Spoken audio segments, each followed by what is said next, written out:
Wonderful, fantastic. So, to kick things off today, Ali, appreciate you inviting us all for this webinar today, where we're going to talk about conversion rates, optimizing conversion rates, boosting conversion rates, using data-driven experimentation, data-driven improvement to improve conversion rates both on mobile, which we'll focus on a lot, as well as desktop and other contexts. So the theme for today's webinar is very straightforward, which is a continuous improvement or a continuous look at data-driven experimentation will ultimately prove successful for those merchants that lean in and do testing. Today, we're going to be talking about some of the results from a global study that everybody on the line is taking part in, with a massive amount of data collected from merchants around the world. We're going to be sharing some of those insights from those merchants and those experiments. Some really fascinating stuff for me personally, as we look at ways, some places, easy ways to improve conversion rates, to improve average order value, and ultimately for the folks on the call, on the webinar today, to improve e-commerce revenue. We've focusing primarily on the revenue aspect of leveraging this data improvement to boost conversion rates and revenue. So fantastic panelists on the line today. Couldn't be happier to be here with you all today and have these fantastic folks. By way of introduction, I am Rob Long, as you see there on the far left, the e-commerce evangelist for PayPal. Honored and thankful to be a part of an initiative that we'll talk about here, and thankful to work with these other fantastic folks that are on the webinar today. Let's take a moment to maybe introduce ourselves. Ali, would you like to take a few seconds to tell us a little bit about yourself and your company for those on the line that may not know you?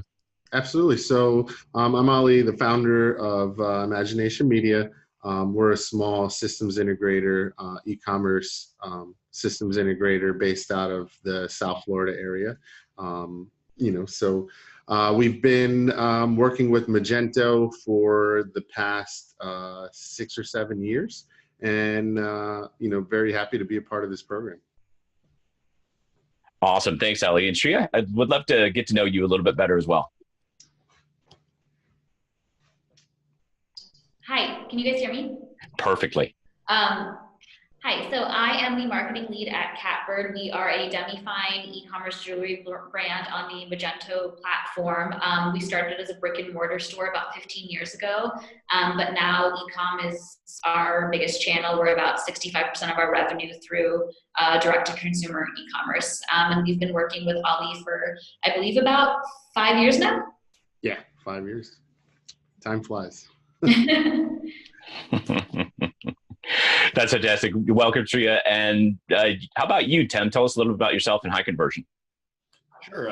As Rob mentioned, this is Tim Bohn. I'm the marketing director at HiConversion. For those of you not familiar, the core HiConversion platform is a single platform that provides both A/B and multivariate testing, unified customer experience analytics, and adaptive intelligent algorithms that automatically adapt in real time to deliver to your customers the most effective customer experience. So, and not that I'm biased or anything, but as a standalone, it's a great platform that brings a lot of really unique things. But what we're going to talk about, I think, more today is that it's also a community optimized platform. So HiConversion is really built to enable a collaborative effort like the Mobile Optimization Initiative, where we have a lot of merchants, SIs, and other partners really testing and learning and adapting together. And so, Tim, that's a perfect segue. Love that. Because we've all gotten together as a group, as well as a bunch of other agencies, and over 120, I think 26 merchants at this point have gotten together to hopefully solve a problem. Can you tell us a little bit about the problem set that we're trying to solve as far as mobile conversion, mobile revenue, and that mobile revenue gap? Yeah, sure. I think everybody knows that, there's an opportunity. I don't like to call it the gap. I like to call it the opportunity, right? Marketing guy. Yeah. There's a mobile opportunity out there, but a lot of times we don't take the opportunity to scope it. And so, one way of looking at it is, I say the amount of time people are spending on websites on mobile devices versus the amount of revenue mobile devices are generating, there's a 39% gap in there. I'm getting most of my revenue from desktop visits, but most of my visits and most of my time on site from mobile. And that's actually a pretty conservative way to look at it. If I came at it from the other angle and said, what if I could get my mobile conversion rate up to the point of my desktop conversion rate, or frankly, even close to it? So if anybody on the line is kind of thinking, how big is this opportunity for me? Do that quick swag at it. Just say, okay, if I could bump my mobile conversion rate to up to 75% of my desktop conversion rate, what would that look like to me in terms of revenue? And when you go through that exercise, you see the numbers are really big. Probably, I would almost be willing to bet you it's the single biggest opportunity that you have. And cross merchant, we really believe it's billions in potential revenue for merchants and agencies who can solve that problem. Love it, Tim. And I love that positive outlook on it, where it's not necessarily lost revenue in the past, although there is lost revenue in the past, but a huge opportunity when we look at this mobile, I was going to say mobile gap, but in Tim's words, the mobile opportunity. So Ali, we got together. We see this issue from a PayPal perspective. I know that you've seen this issue from an Imagination Media perspective. Can you tell us a little bit about getting involved in an initiative to pull this together, both with yourself and Magento and a few other cool folks around the world? I mean, outside of the Tito's vodka, Rob, one of the things that attracted us to the program was, as you know, we spoke a few times. We had been working on some initiatives with various folks where we were doing different things like text to cart. We were trying to get into building SMS-based transactional order messaging, transactional shipment messaging, refund messaging. We were telling you about some of the things, I don't know, remember now, a year or 2 years ago, we were telling you a few of the different things that we were doing, and you mentioned this program to us. And once we saw that it was a program that kind of fit within what we were doing internally, we were super interested in it almost immediately. Awesome. Yeah. And when we look at it, I guess 9 months later, from yourself and I and Tim, and then bringing on a huge set of merchants and then agencies and Magento, it's been a fairly successful initiative so far. Tim, can you walk us a little bit through? There's a great team in place. Tell us a little bit about some of the results that we've seen, and maybe Ali, I'll hand off to you as well. We've seen some pretty striking results. Tim? Yeah. Obviously, the couple numbers jump out at everybody, but I would say the 9.3% average lift, and that's people who are really just in their trial phase of the program. One of the things we talk about a lot is the compounding impact of being able to, run your first set of experiments, move to your second set, et cetera. It's not the benefits from your first set don't go away as you move to your second set and your third set. They continue to compound. So as a starting point, being able to bump up, 9.3% is a pretty impressive number, I think. I'm hoping it will be.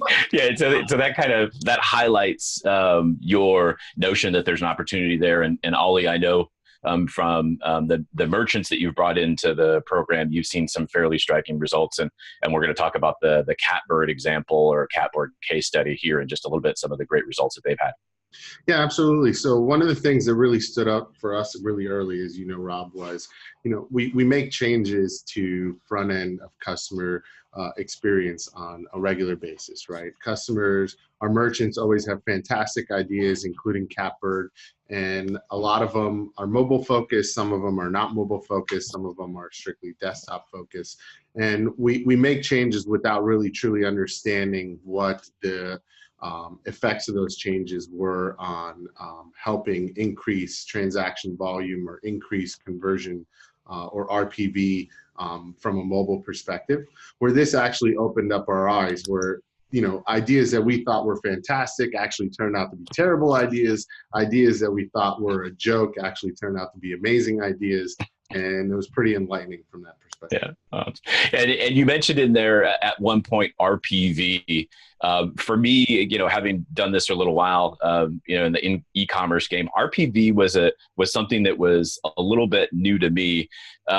So Tim, we've got a great team in place. We have agencies, we have great merchants in place. We're working with the Magento team plus your team. So what we needed along the way was a measure that we could snap to, or a measure for the overall impact of the initiative. So again, like I said, RPV was new to me. Can you walk us through what this RPV, as we're saying RPV through the rest of this conversation, what that really means? Yeah, basically we looked at it and said, the common metrics are obviously conversion rate and average order value. And they're both great, but they both have limitations. If I'm just looking at my conversion rate, I'm not taking into account, am I selling my low dollar items or my big dollar items? Conversely, if I'm looking at average order value, now I'm weighting, my big dollar items, but am I getting the volume I'm looking for? So RPV is really a combination of those metrics. And what it's saying is, how do I optimize the thing we most care about, total revenue, with the right mix of volume and price point? So that's really what we're going for here, is let's mix the two. Because what I care about is my total revenue that I'm driving. Yeah, absolutely. Yeah, no, absolutely. And I appreciate that explanation. So Sriya, from your side, from the Catbird experience, was RPV, was that something that was new to you? And if it wasn't, is it something now that your team is embracing as a measure, or is it still AOV or average order value plus conversion rate?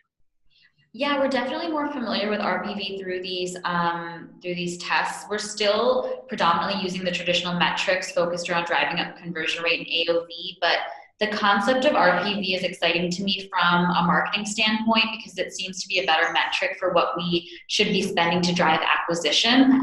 So that's been nice. That's great perspective. And then Ali, I guess the same question for you, when you think about the other merchants you're working with and internally within your team, is this RPV measure something that lands, or is it still traditionally the AOV conversion rate that your team is operating with?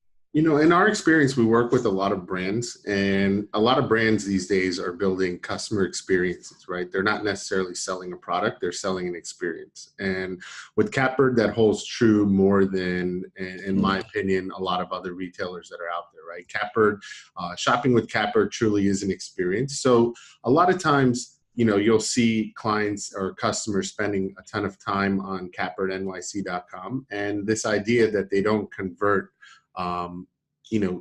it can be flawed, because a lot of times they're window shopping, they're trying to see what's new, they're trying to be involved in the entire experience, and RPV helps you really understand what the true value of that customer is, as opposed to just something like conversion rate.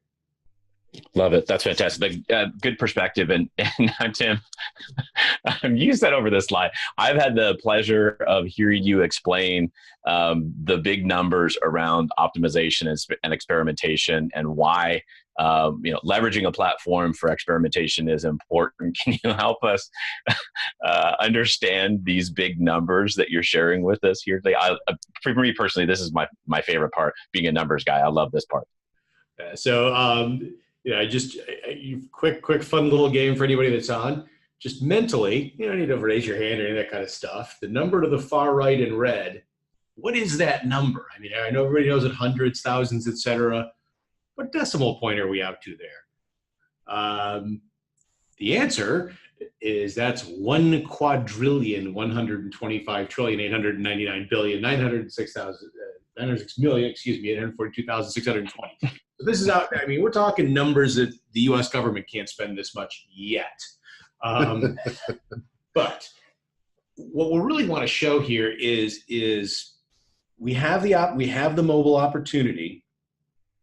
How do we take advantage of it? Clearly, experimentation is one way that we want to see what plays, what doesn't, and really start addressing, the gap or realizing the opportunity.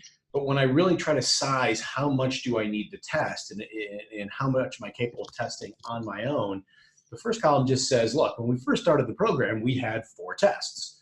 So there are basically 16 different combinations and variations. It's one of the things we're looking for as we test. It's not just individual items, but ensembles. So there's 16 different ensembles I could put together here. As we expanded, we got to 9 tests, 512 different ensembles. And now, by the way, we use the number 50 here, but we have over 100 experiment templates that are built out for the community. Even with just 50, I'm over a quadrillion different variations. And you're not going to test them all, right? I know that. I'm not trying to wow you with the big number for that. But what we're really trying to do is kind of put in numbers to say, the challenge is, how do I test enough, fast enough, to learn at the speed of e-commerce? And really the only way to do that is to do it in a collaborative basis within a community. And so that's really the foundation of the concept of the Mobile Optimization Initiative. Is the only way we can test and learn and adapt fast enough is if we do it together. Gotcha. Yeah, and with over 100 experiments that are live today, it's a huge number of potential experiments for any of these individual merchants. And I think we all agree that we need to have a way or a model or a platform to help us through that. And so, Ali, I know that we've talked a lot about the big numbers of all this and from an initiative standpoint, but I personally would love to really drill into some of the actual findings and some of the data that we've seen along the way. And so this first one, one of my favorites, this is actually from our Q4 findings that we released here just a couple of months ago. This collapse the coupon and promo field. This, I think, is my favorite one. Can you help me understand a little bit around what we were testing? And then we'll go to the next screen here and take a look at the actual implementation. So I think what we did here was we wanted to reduce the amount of distractions specifically on mobile. So the idea was if we can do something as simple as just collapse the promo code and bring checkout and the PayPal buttons up a little bit, where it would make it a little bit easier to navigate on the devices where there was less distractions and noise, right? It seemed like something very simple, very minor that we didn't think was going to have a huge effect, if any effect. And the numbers kind of speak for themselves. I believe it was almost an 8% RPV lift. Yeah, and so just to land this, so from a control perspective, the promo code is open, available, and visible. I don't know about you, but when I'm shopping on maybe a random brand's site, and I'm about to check out and I see that promo code, the first thing I do is open a new browser window and start Googling for promo codes. And then on the right-hand side of the treatment, we've collapsed that so it's invisible for those folks. And so I think at least my view of it, or at least my way of shopping, is true for a lot of folks, because we saw an 8% increase in RPV on the phone alone, correct? Yep, absolutely. Yeah, and then Tim, from your side, so we get into, we're testing multiple contexts. So as you see the data here, we have both the desktop and tablet, as well as from an initiative standpoint, the one that we're focused on, which is that mobile conversion rate. So when we look at the results distribution down at the bottom, help me understand what that histogram means and how we're reporting the data on phone. Yeah, sure. It's, really the net of, and this is actually a very successful experiment. We don't usually see quite that high a success rate, but the point of the histogram is really, there is no treatment that universally works for everybody. Some have what we refer to as very high confidence, right? This is a very high confidence treatment. So when I go to the library of experiments, if I'm going to pick one out of there to try, I'm probably going to start with some of the high confidence ones that, look like they fit an issue that I have today. But you really have to know, and we want to be honest about this. I think Rob's mentioned, Ali's mentioned, we're the same way. Sometimes we try things and they don't work the way we thought they did. Sometimes they work fantastic for some merchants and not for others. So all we're really trying to do is be honest and say, look, this is how frequently that this particular experiment we're seeing work right now. But you have to try it yourself for your customer experience and how does it fit with what's going on with you. We just have a starting point that's going to help you get there a lot faster, run the experiment a lot faster. And to add to that, Rob, actually, one thing that's actually very interesting, we ran this experiment on another client as well. And the other client was a fashion retailer, and the brand was a lot different than Catbird, right? So Hmm. discounts and promos are not really a part of Catbird's brand identity.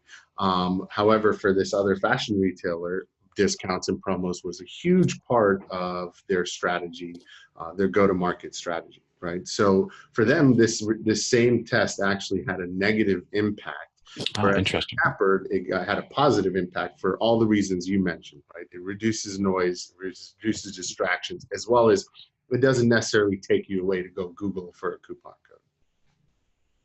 Yeah, that's an interesting point here, and I guess the call out for the data that we're sharing here is it's a level up. It's aggregated from all the merchants in there. So if you're a Catbird NYC competitor, this is not Catbird's data here. This is an aggregate of a lot of different merchants that are here.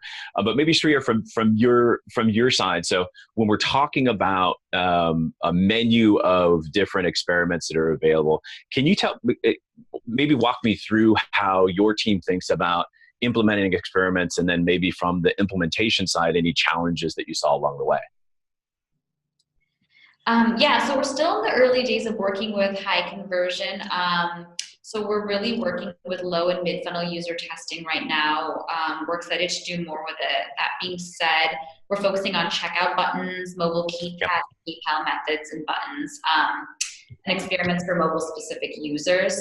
We can clearly see what is influencing the later stages of order flow. So moving forward, we'd like to concept and test ideas that would require a larger lift from my team, or will have a bigger impact on users. For example, changing the first stage of checkout or alternative navigation for the site. Got it. Yeah, and maybe Ali, from your side. So when you're thinking about that menu, Sriya mentioned that they're trying to implement more of the tests, maybe through the entire experience. From your side, how do you help merchants, think about which experiments to implement, or maybe the low-hanging fruit? Can you help me understand what that process looks like when you're working with a merchant? We usually work with their e-com managers and their design teams and try to understand what they're trying to achieve from a design perspective, and what they want to achieve for mobile, what they want to achieve for desktop. And most of the tests that we have are geared towards mobile. So we try to pay attention to the changes that they want to make, or the changes they've already made in terms of their design, their layouts, their buttons from a checkout perspective, and a cart perspective. And that's usually where we start with, which is with the cart and the checkout specifically for mobile. Gotcha. And that's fantastic. And I think this next one, that's actually a great segue into the next experiment that we wanted to share. This is one of those, from an initiative standpoint, as we're working together in this, we're trying to uncover ways to close that mobile gap. But since we're testing across all of the context, every once in a while we find a gold nugget that is specifically for desktop. Can you help me understand this test and some of the stuff that we learned from the process? So this test, and Sriya could probably speak more to this test. This test allows a customer to update the quantity in the cart. Rather than hitting update shopping cart, though, it automatically updates your subtotals, your shipping costs, and any other numbers within the cart that need to be updated. So this actually had great results on Catbird. Sriya can kind of give us some more information. Yeah, so we sell earrings as singles instead of a pair, and had some functionality limitations on Magento 1, and we were on N1 while we were running this test. So we knew when people got to cart, they saw the item name had single and then updated the quantity in cart. So taking that button away and auto updating gave the customer just a smoother experience overall. Yeah, and that's good perspective. For me, I maybe being the skeptic in the room, I thought this was one of those that wouldn't have a massive impact. But Sriya, I know this is one of them that you were pretty bullish about for your user experience. Can you help us understand some of the benefits that it's been for Catbird? It's been a positive for you. Yeah, it's been a really positive one. Okay. IMG knows where the function can be improved, and we have a team that really knows what customers want. So we were able to take these small steps. You know what it did, Rob? It validated that we needed, when we were in the process of building out and scoping out Magento 2, it 100% validated the need for the ability to sell by pairs. Love it. Having a drop down on the PDP page on mobile specifically that allows a customer to choose a pair as opposed to a single item.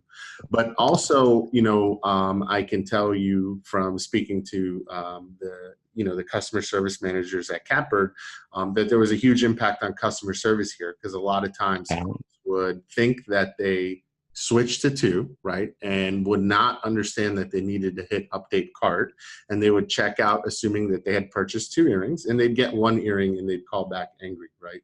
So it reduced the customer service volume from that perspective too. So this test was actually a win-win on a number of levels. So not just a win from a conversion rate, AOV plus RPV, but from the back office as well, a huge win from an operational standpoint. Absolutely. Fantastic. That's great. And so again, the highlight of this one is, or the initiative in general, is mobile conversion, but we're testing against all of these contexts. On this one, Holly, the one that throws it for me is we're seeing an average RPV. Am I reading the number right? 32+%. Yeah. It's huge. Yeah, it's huge. And so, Tim, I'll put you on the hot seat just for a second. I want to talk about the results distribution down there on that histogram. But from a high conversion standpoint, this is something that you all have been very bullish about from the beginning. Not necessarily this test, but the notion that you need to split out or at least experiment or track each of those given context. So not just phone, but also tablet plus desktop. Help us. Is this something like this, uncovering these nuggets? Is this something that happens fairly often when you have an experimentation practice? Yes.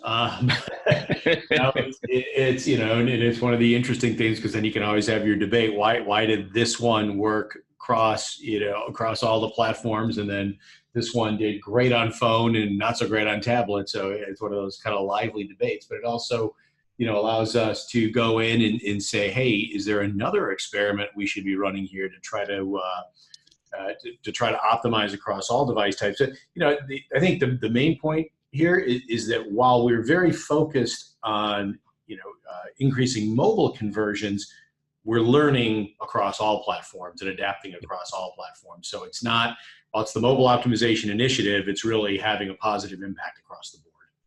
Got it. Yeah, no, that's fantastic. And for a call out, we'll have a link at the bottom here for results from both the Q1 and then Q3, Q4 last year for lots more experiments and some of the results we're publishing from an initiative standpoint across the board. Anything that's interesting that we're finding, both positive and negative. We highlighted some of the positives here, but we have some of the tests that all of us really smart people thought were going to be hugely successful, but weren't. So those are all available at mobileoptimize.org, and we'll share a link at the bottom of the presentation. And so, Sriya, I would love to, just for a minute, maybe put you on the hot seat and talk about, from a merchant implementation perspective, what your experience has been through the process, and then maybe talk about some of the results that you're seeing and some of the positives and the negative from this initiative. And so I think you've been testing, what did we say, for about the last 6 months. There was there was a new replatforming effort, or a movement from M1 to M2. Would love to understand, first and foremost, Sriya, from your perspective, one, has the experimentation process, the testing process been roundly successful? Is this something that you're going to continue? Yeah, absolutely. Like Ollie and I mentioned, we still feel like we're a little bit early into it, and so we're excited to keep gaining some insights. I really like that we were able to choose tests that do keep the experience on brand, and that there's flexibility there, and that it remains sort of invisible to customers, so there's not too much of a varied experience. And it's what we're trying to do is allow easy use of the site, specifically at checkout. So we've really been able to create a testing roadmap for this. to make, what are some of the goals for the program? We wanted to make smart tweaks that impact our ROI with lower effort. Our team is pretty small and we have a ton of projects going on at once. So these small tweaks can even help us prioritize what our roadmap is for redesigns or ongoing tweaks on the site. And then, some challenges along the way. An issue that occurred on Magento 1 was that the PayPal buttons on the PDP were not taking customers back to checkout. They didn't have a place to add in discount codes, left a custom shipping option, because we do offer in-store pickup. So we paused that test. We're now working on getting that back up and running, since Magento 2 allows us to return the customer to checkout to complete remaining fields. Awesome. And that's good perspective. And so along the way, I think for merchants that are thinking about implementing tests and implementing experimentation, Ollie, there's sometimes technical challenges along the way. Sometimes there's platform specific challenges that they may run into. From your perspective, I would gather that the team, both from the technical side, both HiConversion and the other folks in there, the other agencies, you guys are all banded together to help solve this, any of the technical challenges and overall that goal of improving mobile conversion, correct? Absolutely. So we're spending time on improving mobile conversion, spending time on improving our integrations. The really cool part about the Catbird HiConversion PayPal experiment thus far is the fact that we are going to be able to see some key differences between Magento 1 and Magento 2 as a platform, right? There's some things that Magento 2, not some things, there's a number of things Magento 2 brings to the table that we can see are already having an effect on mobile conversion and helping us increase mobile conversion. And then being able to validate those with running the same experiments with HiConversion actually gives us, I think, almost an unfair advantage, right? But we spend a lot of time working with HiConversion, working with the teams at PayPal, understanding some of the challenges that we face and how we can overcome those challenges. PayPal has done a fantastic job also making and incorporating a lot of these tests. Rob, I don't want to steal your thunder, but incorporating some of this. I have no thunder. Tests into the PayPal native PayPal Braintree integrations for Magento 2, as you know. So I think it's fantastic because not just is Catbird learning a lot, but at Imagination Media, our UI UX guys are learning a ton about ideas that they had that they thought were would be no-brainer hit, and it turns out that you might need to revisit it and rethink it a little bit more. So we're all learning quite a bit along the way. Yeah, no, and that's fantastic. If we drill into the results here, we're showing on the screen here some very, very interesting results specifically around Catbird. Help us understand. So from an implementation standpoint, when you're working with a merchant to start implementing tests, can you walk me through that process? Is it a huge level of effort? Is it a small, or what does that process look like when a merchant's thinking about doing testing? So, we're lucky at this point where HiConversion spent quite a bit of time organizing the tests, and it's easy for us to be able to see what tests are available to us out of the box, as well as we're fairly well trained on being able to create any new tests that the merchant would like to try or would like to run. We're partial to some tests that we like here internally. They specifically focus on checkout, specifically focus on cart. We think that's where the biggest challenges come into play. We are partial to the PayPal test, as you know, on the PDP page as well.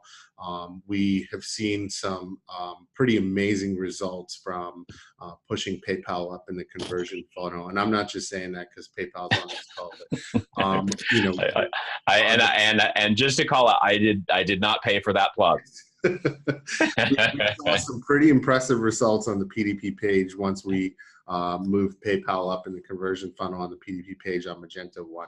Now with Magento 2, I'm interested to see, I think it's going to do even better because now customers will be able to easily use their coupon codes, as Sriya mentioned, easily be able to use their gift cards, which is mostly gift cards, not really coupon codes. in this case. So I think it's going to do even better. It just makes that mobile experience a lot easier for customers. That's awesome perspective. So Sriya, from your side, we're looking at a couple of key pieces of data here. I know it's early, and I know that you all are continuing to do testing, but the early results around a 15% increase in RPV from those tests. That seems like a pretty strong result. Has the team been happy with that result? And what are some of the thoughts about the next steps? Yeah, absolutely. We're really, really happy with it. So we're excited to kind of continue on each track and move forward with the tests. That's great. And then I guess for the folks on the webinar who may not have seen a distribution like this, the results, it looks like only that from a November to January timeline, there was fewer tests ran. In fact, 0 tests ran.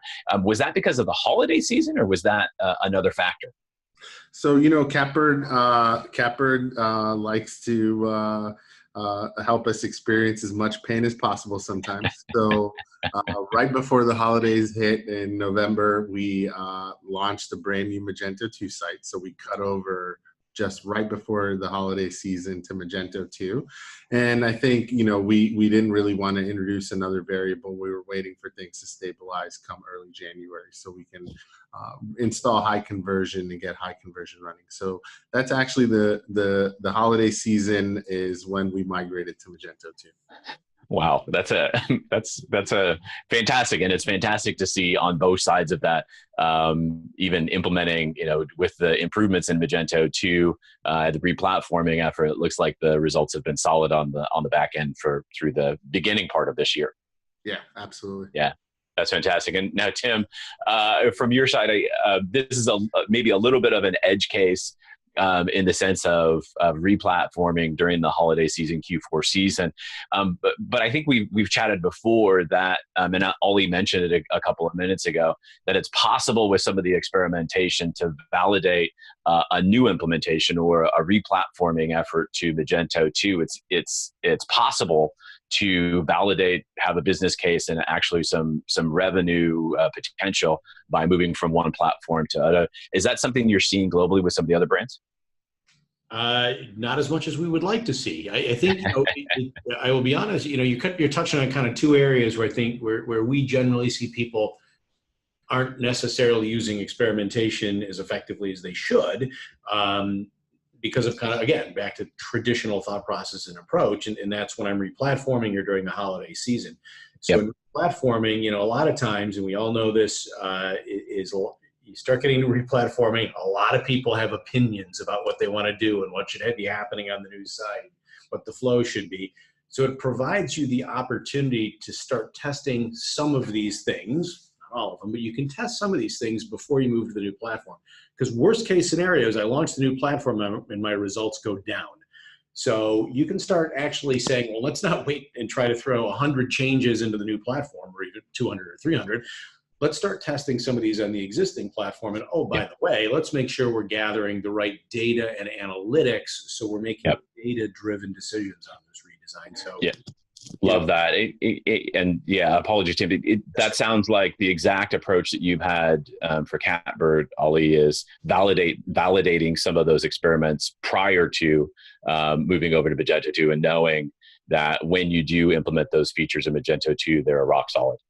Absolutely. We actually implemented some of them out of the gate, right? So we auto-update quantity in the cart now, right? It's not something that's an experiment for us anymore. It proved itself. It's necessary. So love that. Love that. Yeah, absolutely. Well, great. And just as a call out, maybe a housekeeping for folks on the line, if you have questions, we're going to have a couple of minutes at the end to talk about to answer some of your questions. There's a chat functionality within the Zoom webinar feature. Just drop a chat in there if you have some questions. We'll have a chance at the end to answer some of those. And so, Tim, when we're thinking about a community effort, can you talk a little bit about the HiConversion platform as a component of this, and where you all fit into both the experimentation side and being that source of truth for us? Yeah, sure. And I mentioned at the beginning, when we look at HiConversion, we built it to be a community optimized platform. Okay, so what does that mean? It means that our underlying data structure is built not to only be a comprehensive customer experience analytics platform where we're not bolting together different resources and different pieces to get different data points. Everything's resident within that central database, but it also allows us to gather in cross-anonymized, cross-merchant data to then run that collaborative analysis and pull results in. So that's a piece of it. Our entire approach on implementation, so you'd asked about this, Rob, it's very simple, and it's built to be low investment for a merchant to get involved. Simply get the tag on the system, work with an SI who knows the experiment library. They can help you understand which might be the best ones for you. And they're all predefined. So they're very easy to, again, to implement and get started on. And then the product itself, I'd mentioned the automatically adaptive algorithms. One of the things that HiConversion does is we will automatically play up treatments that are successful and downplay treatments that aren't performing very well. So what you're doing is really eliminating a lot of that risk of traditional testing methodology where I just slap 2 treatments on there and I let them run for a period of time. We are real time making those adjustments, so real time delivering a better customer experience and minimizing your risk. So that again, that empowers people to run more tests, learn faster, dump those learnings into the community, learn collaboratively. So again, I love, obviously, I'm biased. I think we have the best platform out there for a number of reasons, but the big piece is that it's really built to enable this community effort, and the community effort is the right way to realize this opportunity. That's fantastic, and really appreciate that perspective. Bottom line for you, Tim, and from Ollie, those merchants that become a part of the initiative, the cost is? Currently, there is no cost for merchants. Right. I was hoping you would say 0. You caught me off guard. That was a good question. I'm like, are we supposed to be charging? No. Look, it's a community initiative. There's a bunch of different folks that are all together on this. From a merchant perspective, the cost is 0 for the ongoing implementation. The cost for the HiConversion platform is 0, and great agencies like Imagination Media are leaning in, using their resources in order to solve this problem. And I know from Ollie, from an initiative standpoint, it also puts you in a great spot for really helping out those merchants that you've been involved with. Maybe walk us through, so if a merchant's interested in becoming a part of the initiative, what are some of those steps that they need to think about, and what does that implementation or engagement look like from your standpoint? It's fairly easy, Rob. I mean, normally what we do is if a merchant's, interested in the initiative, currently somebody actually asked a question if we only support specific e-com platforms. I believe we're supporting at the moment Magento 1, Magento 2, and also BigCommerce, right, Rob? That's correct. So we're able to get you onboarded, get the JavaScript code installed fairly easily on the site, get you access to the HiConversion panel. And then what we normally do is we'll have a kickoff call with the folks at HiConversion, walk the merchant through some of the tests that we think that they might find interesting based on what we've seen about their specific site and their specific implementation, as well as their vertical. And it's fairly easy to implement any of the pre-built tests. I believe, as Tim mentioned, we have however billion or whatever the number was permutation. I think it was a quadrillion, wasn't it? Wasn't it, Tim? Wow, quadrillion number of tests, right? So we've got but we narrow them down to roughly around 100 pre-built tests. And then if the merchant has some specific tests that they'd like us to help them build, we can do that as well. And so normally what we do is we'll run tests for, I believe, 90 days, correct? And we'll spend some time with the folks at HiConversion, who are nice enough to help us walk the merchant through what the results were from those tests, what worked, what didn't work, and what, try to draw some conclusions that the merchant can walk away with something, actionable with.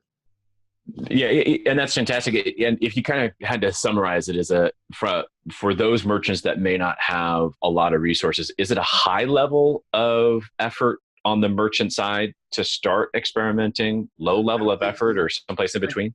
At some place, I think it's really, it depends on what the level of involvement and complexity the merchant really wants to bring to the table, right? You can be as, involved as you want to be, and, or we can simply pick, a number of tests that you think are relevant to your vertical or your specific implementation, run those tests, and go through the results in 90 days. So. Gotcha. Yeah, and so for a merchant that may have a fairly sizable level of transactions on a monthly basis, do you think that 90-day period, with a few of those tests, when you're doing multivariate testing, does that give them a pretty good sense of what experimentation will do for them while they're improving their revenue? Absolutely, I think so. The answer to that question, Tim might be able to actually chime in on that question a little bit better than me. With the quadrillion different options, Tim, from your perspective, that 90-day period is really key, right?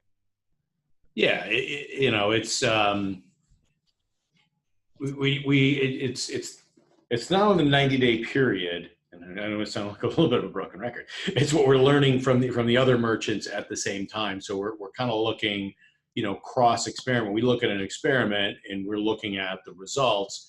We're looking both at this individual merchant as well as who are the other merchants that are running this experiment and what does that success rate look like. So it's kind of a double check on making sure that you're not some sort of an outlier, that something strange is happening with your data. I know, people, we're saying we want to make data-driven decisions. Everybody wants to make sure you've got a checkpoint to validate.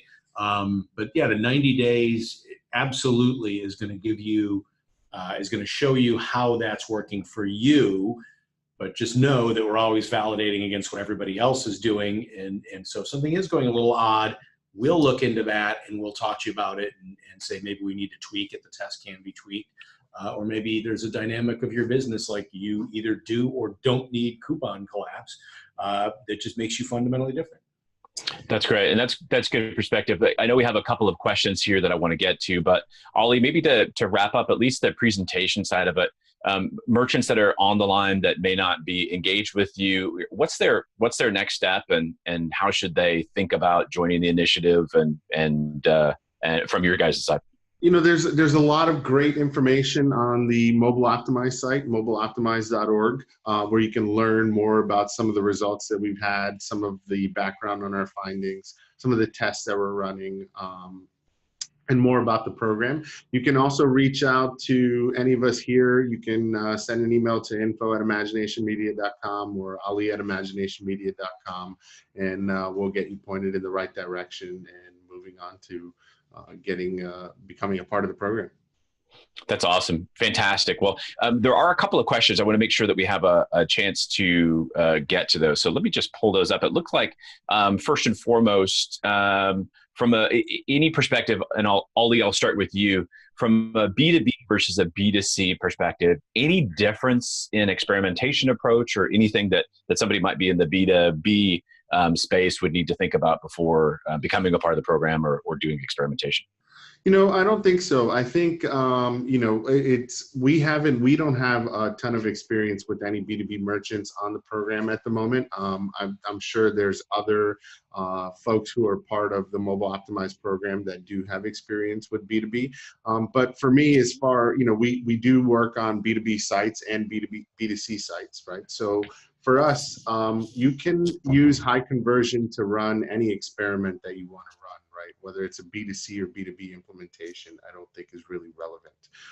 You're still checking out on either of those implementations in one way or another. So, a lot of folks, I believe these days, are treating B2B the same way as they're treating B2C in terms of their spending time on mobile.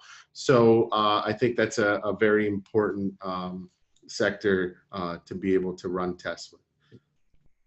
Absolutely. And Tim, from your side, you all work with both B2C plus B2B, correct? Yeah, and I completely agree that the basic process doesn't change. Again, everybody's business is a little different, right? So even if we had the example here, even if I'm two different types of merchants kind of in the fashion space, am I somebody that is kind of a very brand conscious, a little bit higher end brand, or am I somebody that's a value based approach? And so I'm going to want to run different sets, and I'm going to get different results. And it'll be the same thing with business to business. Who is my customer? What is my business? What is my value proposition? But that's where, Imagination Media comes in. They can look at the library and say, hey, here are the ones that really fit in your business model. So that's why it's a nice combination of technology and then the expertise to help you deploy it properly. Love it. And then the other question that's here, and again, folks, if you're on the line and have a question, please feel free to drop it in the chat there. The other question that's here is, and Tim, I'll start with you, and Ollie, transition over to you as well. From a page view or a transaction number requirement, for those merchants that want to be a part of the initiative, is there a minimum threshold, a floor that we like to see for folks that are coming into the initiative? I mean, generally, it's not a page view. It's really a rough revenue number. And by the way, we're looking to continuously expand the community as we go. But as a general rule, we were really looking to start with merchants who are 5 million or more in online revenue. But the community is going to continue to grow. So, if you want to learn a little bit more, feel free to reach out to us regardless of size. Don't hold that as a hard and fast. But that's the general target that we're looking for. Yeah, and we've got clients that we've brought into the program that are, around the 2 million mark. So I wouldn't necessarily say that's a huge consideration to become a part of the program. Yeah, absolutely. And to dovetail on both answers, the key thing that we're trying to gain from an initiative standpoint is a number of transactions that is really valid for merchants, so that when we're testing over 90 days, we can get some results that actually move the needle for merchants. And so a minimum level of transactions, no, we don't have that. Is there a minimum level of online revenue? No, but we do want to make sure that for those merchants that are testing, that there's a number of experiments that are effective for them through that testing period. So let's see, no other questions now. If anybody has those, please feel free to put them in there. Maybe with the 90 seconds, I guess we have a little bit more than that, a couple of minutes left. Maybe Tim, from your side, a wrap up, a 30 seconds on the initiative and or some of the HiConversion perspective on mobile optimization initiative. Yeah, sure. Again, I think, when you take kind of the big elements of it, the opportunity is huge. I think everybody on the phone knows that. And if you've done the little kind of swag exercise, you've probably come up with a big revenue number that is an opportunity for you. The community is really working with your peers, learning and adapting together is really the way to realize that opportunity, turn that into revenue. But the investment is low. It's not no investment. We say no cost. Okay, that good, but you all know, hey, you're going to have to put some amount of time into it. But as Ali mentioned, that's really up to you. The tag is simple to implement. The experiments are pre-built and predefined. So really, it's a very minimal effort. So when you're looking for all the many things I could be doing, this is one that is a potentially very high impact, low investment. And we're happy to talk to you a little bit more about it and answer any other questions. That's fantastic. And Ali, I think we'll wrap up with you. You get the last word. I think for me, what I've realized is the importance of testing and the importance of actually focusing on mobile, right? For the last year or two, we've been talking about mobile first, mobile first, mobile first. And we've invested a ton of time and money into understanding mobile better. And it doesn't seem like we really have even scratched the surface of where we need to be to truly generate, the amount of revenue that should be coming in from mobile, right? The initial slide tells you everything that you want to know. in terms of how much traffic there is in mobile and what's actually coming in terms of revenue from mobile. So we're just thankful for PayPal and HiConversion for allowing us to be the part of this study that really takes some super intelligent people in the community, as well as some really great retailers, and using their data collectively to try to learn something that we can all help improve our mobile experiences on. Love it. And so in the interest of time, I want to thank you all. It's been fantastic to be your humble moderator. Ali, Tim, Sriya, absolutely fantastic. Loved it. Thanks, guys. Hope everybody has a great day. Thanks, everybody. Thank you. Bye-bye.